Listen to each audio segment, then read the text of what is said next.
when I took chemistry in high school, the teacher that I had did demonstrations with alkali metals. Demonstration is kind of a loose term.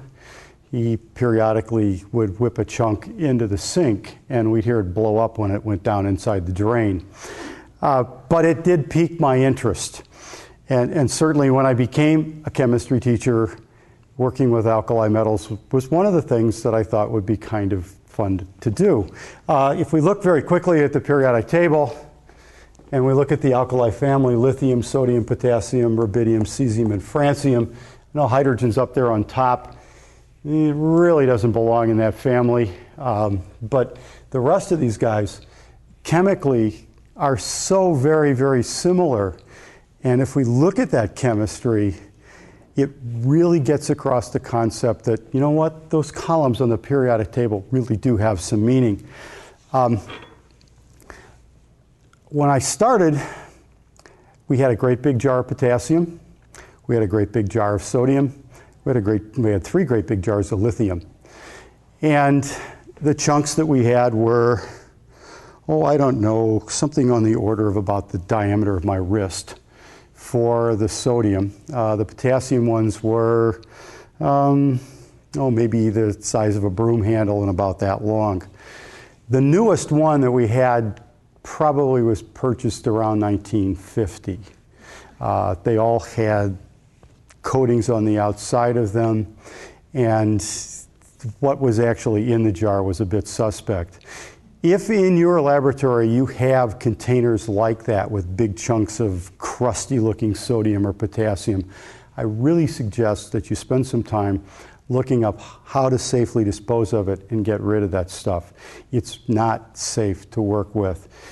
And if you want to do alkali metal demonstrations, buy from a company like Flynn, small pieces, and just get enough for 1 year, and then each year replace it. I also truly believe that this is something that if you want to do it, you should do it, because this particular demonstration really does illustrate what Mendeleev did and what inspired him and others to try to organize elements. So we're going to take a look at just the first 3. You really can't get any rubidium, cesium, or francium, or not, at least not easily, and look at their similarities and properties. So I have on this piece of filter paper a handsome lump of lithium, and I'm going to just set it there, and you can see what it looks like. It's got a grayish appearance to it. I'm going to take and just kind of scratch the surface of it with this knife, and I hope that you can see that it's very shiny on the inside. There is, on the outside of this piece of lithium, an oxide coating. You can also probably see that that very shiny appearance that I had a moment ago has already started to turn dull gray. So what I'm seeing is the lithium reacting with the atmospheric oxygen and perhaps even the atmospheric nitrogen to make a lithium nitride or a lithium oxide compound. This is a very active element, chemically very active. So that's one property I've seen right away. We call these alkalis, and they are in the metal family. Metals, one of their characteristic properties is conductivity. So let's check and see if in fact this particular metal conducts. And using this conductivity apparatus, you can, hopefully you can see those lights lighting up. Maybe if we dim the lights just briefly, it'll be easier to see the lights when they come on. And maybe they're coming up and I can't tell, but there they are. And it's off, and then it's on. What I've just shown is that lithium is a good conductor of electricity. The next thing I want to take a look at is that I can take this piece of lithium and with a relatively sharp knife, but not certainly a strong knife, I can cut this pretty easily. And another property that we talk about with metals is that they're malleable and ductile. And this piece of lithium is in fact easy to cut. It's fairly soft. Be broken apart. There's the shiny surface again on the outside. All right, those are some physical properties: conductivity, malleability, and ductility. the shiny surface, which we associate with metals. Those are all properties that metals have. Periodic table, they're on the metal section of the periodic table, so we'd expect that. Slightly different and a little bit of a discrepant event for your students is what happens if we take this metal and put it in water. Now, I'm going to take one of the small pieces of lithium that I produced a moment ago and drop it into this beaker, and we'll just watch what's going on here. And as you can see, it's bubbling and fizzing. It's trapped behind my test tube that I'm going to use later, but you can see it bubble and fizz. It's reacting pretty vigorously. There's a little bit of smoke, steam being given off. But generally, it's bubbling rapidly. I want to take a look at this a little bit more, or a little bit differently. I'm going to dump in just a little phenolphthalein, and you can see what happens there. Another drop of phenolphthalein, or 2 or 3. And I get that pink characteristic color of a base. Phenolphthalein turns pink in a base. If I look on the periodic table again, and we've talked about the fact that this is the alkali family. Alkali means base. So here's a metal. When I dissolve it in water, a base is produced. I'm getting a solution of lithium ion and hydroxide ion here. What's the gas? Good question. Let's see if we can find out what the gas is. I'm going to take another one of these handsome chunks of lithium. And this time I'm going to keep it inside the forceps. And this is a very low-tech method that I'm going to use here. But I'm going to take the lithium and I'm simply going to hold it in the forceps and put it down underneath this test tube that I've placed in here that's filled with water. And I'm going to collect some of the gas by water displacement. And so there it goes, and you can see the bubbles going up inside the test tube. And hopefully I can get this thing filled up or close to it. And I think I may have accomplished that already. Okay, so I'm just going to let that sit there like that. Hopefully it won't fly out. If it did, I would really be surprised. And I'm going to take this and set it off to the side. And now what I want to do is test the gas that I've produced. I know something about different tests for gas. I know if it's oxygen, I use a glowing splint, thrust it in, and it reignites. I know if the gas is hydrogen, if I put a flaming splint over top of the test tube, it should bark. And that's what the chemistry textbooks used to say. If you have a test tube full of hydrogen gas, the test tube barks. It goes, whoop! It barks like a small dog. If you have a big test tube, whoop! A little test tube, whoop! We've got an intermediate one, so we should get that, whoop! I honestly believe every kid that walks out of a high school chemistry class ought to hear a test tube bark. At least once. Instead of reading in the book and it says, if you ignite hydrogen, it barks or it pops or whatever you want to do. So I'm going to do this, and this is, again, I'm in a small problem here because this is a coordination situation.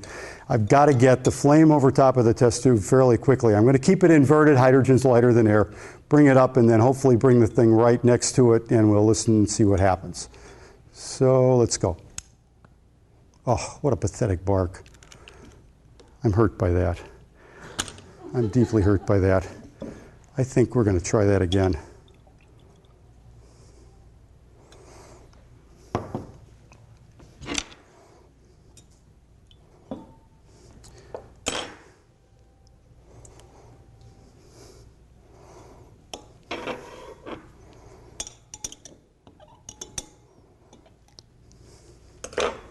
It did bark. It went.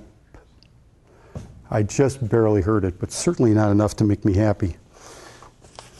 So let me take another piece of lithium and refill my test tube.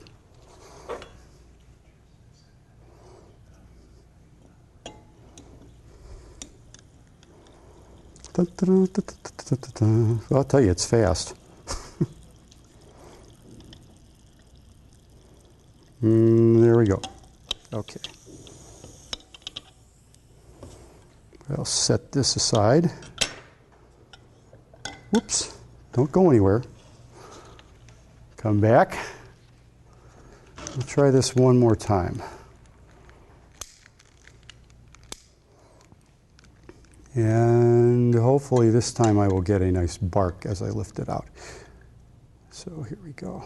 Got it. We got it upside down. Ah, that was a little better. Still not quite the good bark, but at least it was a, which is close. I'll settle for that at this point in time. So what we've done is we've got a test. I don't know if you could see it, but there was a little bit of redness to that flame when it popped. There is a little bit of lithium oxide in there, and the lithium oxide, which has a red flame when it burns, added to it, so I got some color. So we've got that one. All right, well, if you've done lithium, then the next one you want to do is sodium, but you don't want your tabletop wet when you set that down. And so now I'm going to bring in a piece of sodium, and here's a handsome lump of sodium. We can take a look at that. Similar to lithium, but not exactly the same, because if you look at it closely, again, I'm making sure I don't have any water on my forceps. And you'll see why in a second, why I don't want it wet. But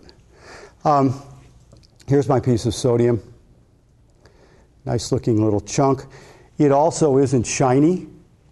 It's got a kind of a dullish white coating on the outside. The lithium had a black coating. But let's see what it looks like if we take that piece and scrape some of that coating off the outside. And I think you can see that it's shiny underneath. And I doubt you can tell the difference, but this one actually gets dull faster. I mean, the reaction is really quick with the atmosphere. But we can illustrate that better a slightly different way. So now I've got a small piece. I want to check out conductivity. So I'll bring my conductivity apparatus back in, and I guess dull the lights briefly here, and then we'll set the conductivity apparatus on the sodium. And in fact, it lights up. So sodium conducts electricity. Boy, we're seeing some similar things. Shiny, reacts with the atmosphere really fast.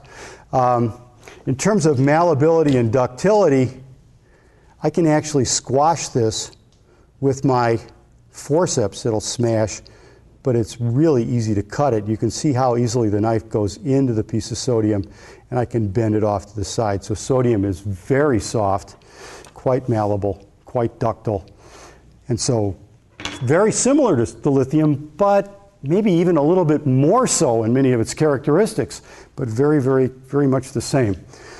So, of course, then we want to take a look at its reaction with water. And this time I'm going to do this in a Petri dish, a little bit smaller setup. If you were doing this in a situation in your classroom where your students were somewhat close by, I'd move them away, or I'd get an explosion shield. For our audience, I would appreciate those of you guys in the front row, and you're pretty far away, to put your goggles on just in case. There is an outside chance, a very far outside chance, that it could splatter. The great thing about getting sodium at these size chunks is that they've been pre-cut, pre-measured to come up with the right size that's not going to give you a problem. When I first started doing these demonstrations, I learned how big a piece to cut by trial and error. After destroying some beakers and some other odds and ends, I found out about how big a chunk I could use. I'm going to put the phenolphthalein in ahead of time this time. Actually, I think what I'll do is ask my camera guys, is this going to be okay if it turns pink, or do you want it on white? White background? That's all right? Okay. All right. So we're set up with that. All right. So now what I'm going to do is I'm going to take this piece of sodium, I'm going to drop it in, and I'm going to see what it does in the water and see if it's similar to what lithium was like. Because again, I'm really interested in the periodicity here. This is an active metal, so we'll take that sodium and drop it in. And I'll get out of the way. And that was pretty cool. Very fast reaction. Very fast reaction, actually. And As you can see, it turned pink. You can take your glasses off if you want. Wow, same reaction. For obvious reasons, I'm not collecting that hydrogen gas, but you heard it explode. It just blew up as it took off and got warm. It popped and exploded a little bit. Another kind of interesting thing here, and I think you might have been able to see it, especially on the camera situation, that piece of sodium melted. You see how it got nice and gray and rounded? It actually became a molten chunk of sodium on top of there as it moved around. Something else that's not real obvious, sodium's density is slightly less than 1. It actually floats on water.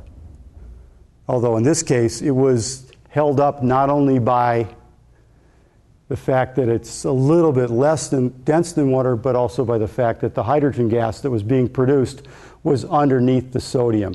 That's actually why it popped, because that hydrogen gas trapped underneath it got nice and hot enough so that it released and took off. So now I'm going to clean this up real quick, and we'll take a look at the next one. But I need to get the water out of the way, obviously, because I certainly don't want to set this on a wet spot here.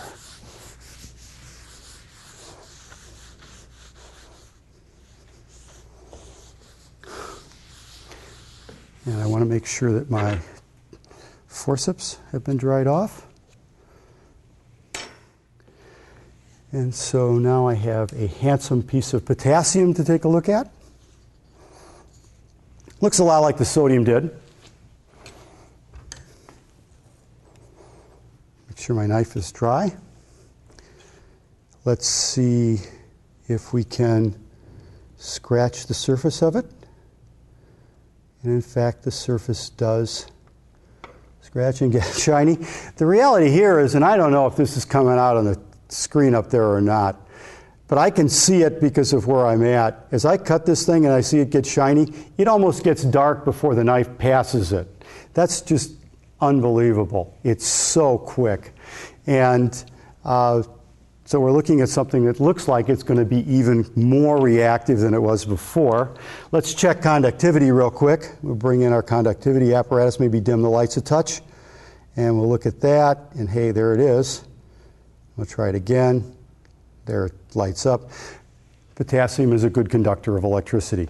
This is something I can only tell, so I'll have to give you that information. This is softer, much more ductile and malleable than the other two were.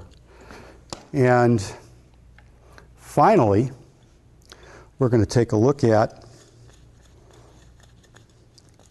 how this reacts with water. So let me get a clean dish. And as you might guess, I'm going to ask you guys to put your goggles back on again.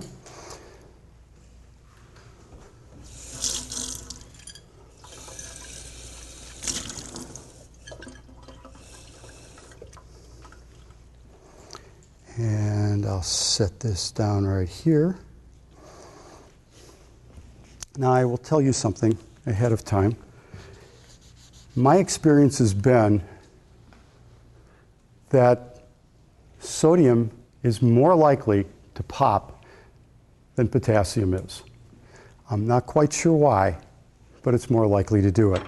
Probably if I did sodium 10 times with a piece that size, maybe 2 of the 10 times it would pop like that. The rest of the times it would just kind of spin around. I actually thought it was really cool that this time it worked for me. You'll see the most violent possible thing that could happen in that one. More often than not, you won't do anything but run around on top and you'll be disappointed. But because that one popped, you get to see, here's the worst case scenario for this thing. That's why I would not have my students standing around the desk. I would never let my students handle the sodium themselves. And an explosion shield is not a bad idea if you're in a classroom and you've got people up close by. Okay, so my piece of potassium. I'll throw a little phenolphthalein in here, just a drop or two. And I will drop the potassium in. Now I'd ham this up in the classroom. Because that one went really well, I'd go get the meter stick and put it on the end of this thing and be back like 200 yards from it and run away. But for this one, I'm going to drop it in and just walk away once it falls off of here. Actually, you can see the reaction is a little faster in one respect because it catches on fire, but it's unlikely that it's going to pop. And it only gave me a little pop that time. But what have I got? The pink color again. All of the same things. And did you notice the flame color as it burned? It was violet, the flame test for potassium, which is really kind of neat. Man, if I'd have been around in Mendeleev's time and I had this kind of information, I'd be wanting to figure out a way to get those elements lined up in the same group. If you want to see rubidium and cesium and francium, well, not francium, you can't see that. But if you want to see rubidium and cesium react, there are places on the internet where you can find some examples of those elements reacting with water. There is one interesting one that's on the internet where the guys theoretically are throwing, I've forgotten whether it's rubidium or cesium, into a bathtub and the bathtub blows up. That was faked. They threw a quarter stick of dynamite into the bathtub and not cesium. But it did a nice job of blowing the bathtub up. Okay. I thoroughly enjoy working with alkali metals. I've done enough of it and worked with them enough times that I feel comfortable with it. It's something you have to think about. It's something you need to practice a little bit. You really do need to look at the situation in your classroom to decide whether or not you feel comfortable working with them. But in terms of really showing your students what's going on when lithium, sodium, and potassium react with water and what it really means to be part of a chemical family, you can't beat this. This is just so great, and it's real. It's in the room.